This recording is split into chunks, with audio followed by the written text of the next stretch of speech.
Sure करेंगे माँ Bhavani group of companies, authorised dealer of Kajaria, देश की मिट्टी से बनी टाइल से देश को बनाते हैं। Johnson, Orient Bell and all kinds of Indian imported granite and marble. Maa Bhavani group of companies मतलब a complete floor solution, new 0 mile, Dadar road, Muzaffarpur. नमस्कार, आप देख रहे हैं तिरुत न्यूज और आपके साथ मैं हूं गौरव। इस वक्त हमारी उपस्थिति है SC/ST प्रकोष्ठ के अध्यक्ष, VIP पार्टी के अध्यक्ष अमर पासवान जी के साथ। हमारे साथ वो जुड़े हैं, हम हाजिर हैं के कार्यक्रम में। और सबसे पहली बात मैं आपको बता दूं कि जब से यानी कि बोचहा उपचुनाव सीट पर आगामी 12 अप्रैल को जो चुनाव होना है, जब से घोषणा हुआ है तब से राजनीतिक सरगर्मियां तेज हो गई हैं। और अब ये कयास लगाए जा रहे हैं कि जो भी प्रतिनिधि इस बार इस बोचहा उपचुनाव से अपनी दावेदारी ठोकेंगे, वो अपने समर्थकों के पास, अपने वोटरों के पास वो जाएंगे और उनसे बातचीत करेंगे कि इस बार मुद्दा क्या होगा। बहरहाल मैं आपको बता दूं अमर पासवान जी के बारे में कि अमर पासवान जी दिवंगत नेता मुसाफिर पासवान जी के पुत्र हैं।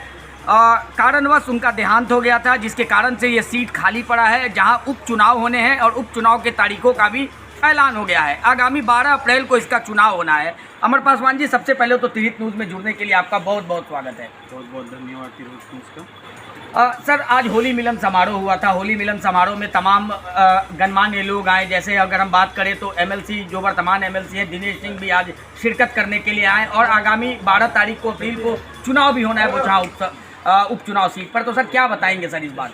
जी, मैंने सभी लोगों को आमंत्रण दिया था और भरपूर सहयोग मिला और उन्होंने यहाँ पे आके हमें अपना आशीर्वाद दिया, क्षेत्र की जनता ने, और भरपूर रूप से उनका साथ सहयोग हमें हमेशा मिलते रहता है। जिस तत्परता के साथ क्षेत्र की जनता ने हमारे स्वर्गीय विधायक मुसाफिर पासवान जी को, हमारे बाबूजी को जिता के ये दूसरी बार सदन में भेजने का काम किया था, उनका आशीर्वाद हमें प्राप्त होते जा रहा है और इससे मैं क्षेत्र की जनता को बहुत बहुत आभार व्यक्त करता हूँ।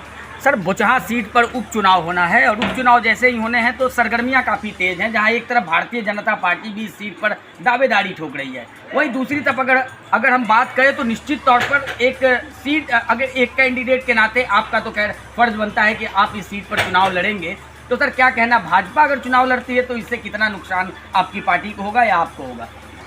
मुझे लगता है कि यथावत वैसे ही NDA गठबंधन जो है यथावत वैसे ही रहेगा और पार्टी के शीर्ष नेताओं ने तय किया है कि यह पूर्ण रूप से पहले से भी VIP की सीट रही है, तो ये VIP के कोटे में ही जाएगी और VIP की तरफ से मेरा नाम नॉमिनेट किया गया है। और अभी आज माननीय मंत्री जी मुकेश सहनी जी भी आए थे और मन से उन्होंने ऐलान भी किया है कि माननीय मुख्यमंत्री जी नाम की घोषणा करेंगे। बोचहा विधानसभा में जो भी कैंडिडेट होंगे वो उनके द्वारा घोषणा होगी। सर, खलबली मची हुई है सर भारतीय जनता पार्टी में। अगर बात कह रहे हैं हम लोग तो मुकेश सहनी का कुछ ठीक भी नहीं चलता है भारतीय जनता पार्टी से, क्योंकि उत्तर प्रदेश चुनाव में भी हम लोगों ने देखा था। और खैर यहाँ के वर्तमान सांसद अजय निषाद जी खुद मंच से संवाददाता सम्मेलन करके वो बता रहे हैं कि मुकेश सहनी की पार्टी से भारतीय जनता पार्टी का कोई लेन देन नहीं है, हम लोग खुद अपने कैंडिडेट को उतारेंगे, हम वहाँ चुनाव लड़ेंगे। तो क्या ये आपको मनोवैज्ञानिक कहीं से डैमेज करना आप समझ सकते हैं क्या इसको सर? गठबंधन का पूर्ण रूप से एक नियम होता है कि सबके साथ एक लक्ष्य तक पहुँचना जी, और 2020 में हम लोगों ने उस लक्ष्य को हासिल किया है और मुझे पूर्ण रूप से विश्वास है कि गठबंधन में ऐसी कुछ नहीं होगा। लेकिन जो VIP का अधिकार है सभी NDA दलों को मिलके उस अधिकार को उनको देना चाहिए। इससे पूर्व में भी आपने देखा होगा कि 2 उपचुनाव हुए थे और JDU के कोटे की सीट थी, वहाँ के माननीय विधायक जिसको JDU से थे, तो उनके परिवारजनों से या उनके कार्यकर्ता लोगों को वो JDU में ही वो सीट गई थी जी। और लोगों ने भरपूर वहाँ पे पूरे NDA समर्थक, NDA नेताओं ने, सभी लोगों ने वहाँ पे भरपूर प्रचार प्रसार किया और वो दोनों सीटें भी पूर्ण रूप से जीती गई। सर, आज जिस तरीके से होली मिलन समारोह हुआ और जनता का जिस तरीके से, आपके सपोर्टर्स का सर जिस तरीके से जन सैलाब उमड़ा था, ये कहीं ना कहीं आपको आत्मविश्वास देता है कि चुनाव में कहीं ना कहीं आप इस बार निश्चित तौर पर अपनी पार्टी का नाम लहराएंगे, जीतेंगे, परचम लहराएंगे? सबसे पहले तो मैं आपको बता देना चाहता हूँ कि आप मेरे पोस्टर की तरफ भी देख सकते हैं जी जी, वहाँ पे लिखा हुआ है जाति धर्म दल संप्रदाय से ऊपर होली का त्योहार। जी जी, मेरे बाबूजी ने बड़ी कड़ी मेहनत करके हमें आज इस समुदाय में एक उच्च स्तरीय पे शिक्षा हमको ग्रहण करवाई।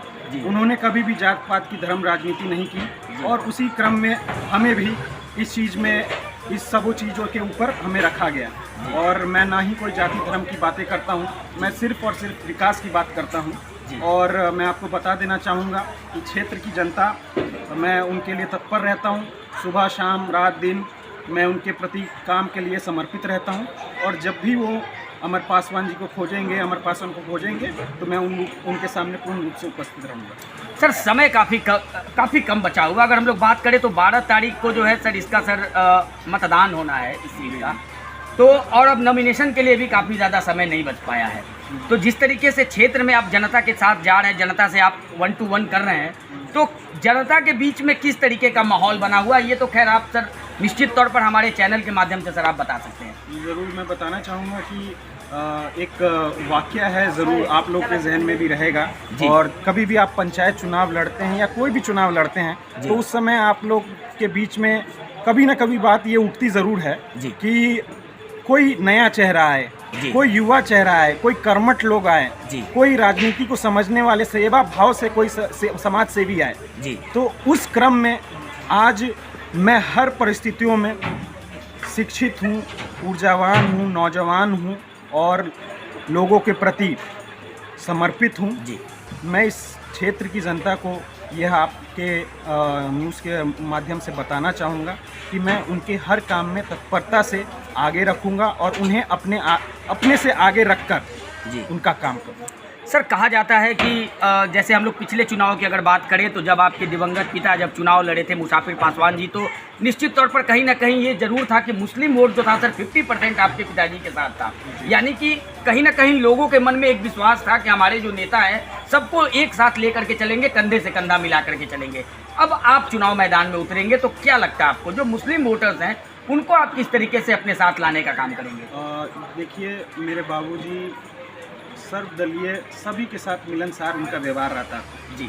और आपका उनका इतिहास उठा के देखिए तो उन्होंने हमेशा क्षेत्र की जनता में मिलनसार रूप रखा जी। और इसी चीज़ का उनको परिणाम मिला कि 2020 में भी हमें मुस्लिम समुदाय का समर्थन मिला और सभी जातियों का समर्थन मिला। मुस्लिम ही नहीं कहूँगा मैं, सभी जातियों का समर्थन मिला। तभी आज वो दूसरी बार इस क्षेत्र से दूसरी बार इस जगह पे विधानसभा भेजने का लोगों ने काम किया था। तो इसलिए वो सबको साथ लेने वाले व्यक्ति थे और उनके साथ मेरी बहुत बातें होती थी। अभी परिवार को लोगों को लेकर के, जनता की लेकर के, क्षेत्र में गरीबी को लेकर के या समाज की जो त्रुटियां हैं जी, उस सब चीज़ों को लेकर के बहुत बातें होती थी जी। और मैंने सिर्फ यही जाना है कि जैसे उन्होंने समाज के लिए अपना एक एक क्षण व्यर्थ नहीं किया, एक एक क्षण उन्होंने अपना सिर्फ और सिर्फ समाज में देने का काम किया। आज उनके जाने के बाद भी उनके लोग, उनकी ईमानदारी, साफ सुथरी छवि, इसके ऊपर आज लोग जानते हैं। उसी साफ सुथरी छवि के साथ मैं भी लोगों के बीच में जा रहा हूं और कोई भी गलत काम नहीं, उनका मान सम्मान बढ़ाने के लिए जा रहा हूं और मेरा उनका एक एक कतरा उनके नाम रोशन करने के लिए रहेगा। सर एक आखिरी सवाल जो आपसे हम जानना चाहेंगे या फिर आपसे अपील करवाना चाहेंगे तमाम क्षेत्रवासियों को जो बुछा विधानसभा क्षेत्र से आगामी 12 अप्रैल को मतदान करने जाएंगे, अमर पासवान उनसे क्या अपील करना चाहेंगे और अपने बारे में क्या कहेंगे अपने क्षेत्रवासियों को? जनता सर्वोपरि है जी और जनता देख रही है जी कि यहाँ से कौन उम्मीदवार उनके लिए बेहतर होगा जी। और जनता ने ये ठान लिया है, मान लिया है। आज की जन सैलाब उमड़ी भीड़ को आपने देखा है, लाइव कवरेज भी किया है जी सर। तो इस क्रम में आप देख सकते हैं कि जनता हर एक जाति समुदाय, यहाँ तक कि आप ये भी कह सकते हैं कि आज मैंने सभी दलों को जी एक साथ बैठाने का काम किया। लोग आज सिर्फ बात करते हैं, कोई कैंडिडेट कि हम आरजेडी से हैं, कोई कहता है हम बीजेपी से लेके आ रहे हैं, आप हमको समर्थन दीजिएगा। लेकिन अमर पासवान जी का चलने का तरीका देखिए, उनका ये देखिए कि उन्होंने सारे दलों को बिल्कुल यहाँ पे बैठाया, यहाँ तक कि आरजेडी के लोग भी आए थे। बिल्कुल हमारे बाबूजी की ईमानदार साफ सुथरी छवि में वो लोग हमको भी उसी तरह देखते हैं और उनके साथ हमारा व्यवहार ये कुशलता दिखाती है। आज उनको यहाँ पे आना और हमारे आमंत्रण को स्वीकार करना, यह चीज़ दिखाती है कि उन लोग का प्यार आशीर्वाद मेरे साथ है और भरपूर वो 12 तारीख को भी आपको देखने को मिलेगा। सर होली का त्यौहार है और होली के त्यौहार में अगर शुभकामना देनी हो अगर समस्त क्षेत्रवासियों को तो सर आप अपने आवाज़ में सर लोगों को सर शुभकामना थोड़ा सा दें। मैं तमाम बोछा 91 की जनता मालिक को होली की हार्दिक शुभकामनाएं देता हूं और उन्हें ये संदेश देना चाहूँगा कि जात पात धर्म से उठ करके इस होली मिलन समारोह को और होली को त्यौहार को गिले शिकवे दूर करें एक दूसरे के साथ। आस पड़ोस हो या कोई भी हो, आप किसी की बातों में अच्छे सोच विचार के साथ इस त्यौहार को मनाएं और मिलनसार रूप में लोगों से मिले। और ज़िंदगी में क्या बचता है, यही बचता है कि व्यवहार ही बचता है और आगे यही चीज़ आगे भी बखूबी याद किया जाता है। तो मैं यही कहूँगा कि क्षेत्र की जनता, आप तमाम जनता को अमर पासवान जी की तरफ से हार्दिक शुभकामनाएं। आप लोग अच्छे से होली मनाएं और मिलनसार रूप से एक दूसरे के साथ भाईचारा रखें। तो ये थे अमर पासवान, आप सुन रहे थे सीधा जिस सादगी के लिए वो जाने जाते हैं। अमूमन हर सवालों का जवाब उन्होंने दिया, चाहे वो चुनाव से जुड़ा हुआ सवाल हो या फिर होली से जुड़ा हुआ सवाल हो। सभी सवालों पर अपने बेबाक अंदाज में जिस तरीके से उन्होंने जवाब दिया और साथ ही साथ अपने पिता के जो उनके जो कर्म जो यहाँ पर रहे इस क्षेत्र में उस पर चलने का, उसको अनुपालन करने का जो उन्होंने काम बताया। निश्चित तौर पर हम सभी यही कामना करते हैं कि आने वाला चुनाव इनके लिए मंगलमय हो और इनके लिए कामयाबी लेकर आए। कैमरा पर्सन आकाश के साथ गौरव कुमार पांडे, तिरहुत न्यूज़, मुजफ्फरपुर।